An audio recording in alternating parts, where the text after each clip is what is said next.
Hello everyone on Patreon. Thank you so much for your ongoing support and for voting this month on a Cagney in the Movies episode. The winner this month is 123.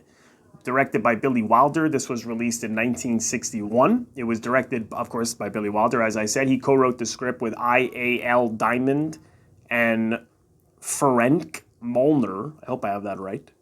It starred, of course, Jimmy Cagney, Horst Buchholz, I hope I have that right, Pamela Tiffin, Arlene Francis, and Howard St. John. I'll read a little synopsis. In West Berlin during the Cold War, a Coca-Cola executive is given the task of taking care of his boss' socialite daughter. So Cagney, is my first time seeing this. I love Wilder, and if anyone's seen Ninotchka, which I reviewed on a podcast earlier this year, the Projection Booth podcast. If you haven't heard it, I highly recommend checking it out. It's very similar to that, Ninotchka, in the sense that it's a political satire and it's making fun of both the left and the right. And whereas I don't think this is quite as good as Ninotchka, which again, Billy Wilder was one of the co-writers on. He didn't direct it. That was Ernst Lubitsch who directed Ninotchka. But it is still quite good, and now we have, in the case of Ninotchka, it's Russia, communists, and here it's with East Germany, as with the making fun of the communist party there and the way of life there, and then of course also making fun of the capitalist thinking and the more right-wing politics. And Cagney gives such a phenomenal performance. This was his last film for years. He didn't get back on camera until the 1980s after this.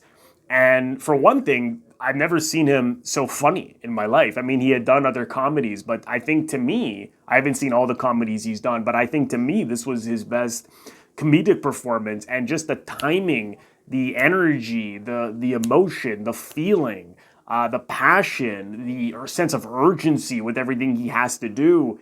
Again, it's playing with this screwball comedy, this political, satire in a sense.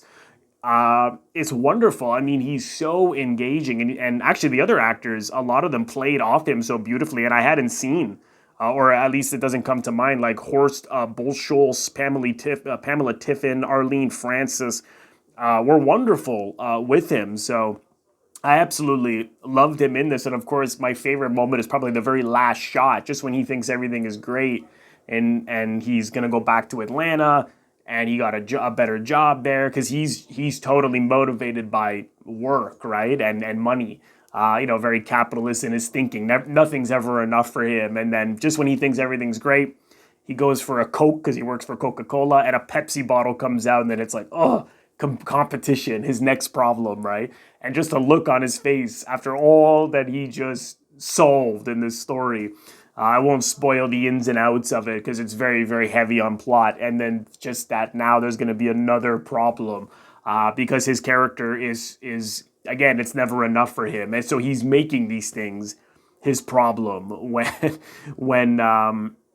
he could avoid certain things. He couldn't avoid everything that happened in the story because his boss, like I said in the plot, puts him in charge of taking care of of his daughter, and he postpones his plans for this vacation and everything. But some of his problems are of his own making, and again, it's such a great performance, and I'm really glad I saw it. I know some of you who commented in the past were hoping this would eventually win the poll, and I'm glad that it won too. So if you haven't seen it, I highly recommend checking it out. Thank you so much for voting. Let me know what you think of Cagney in this film by commenting below, and I will see you all in the next one.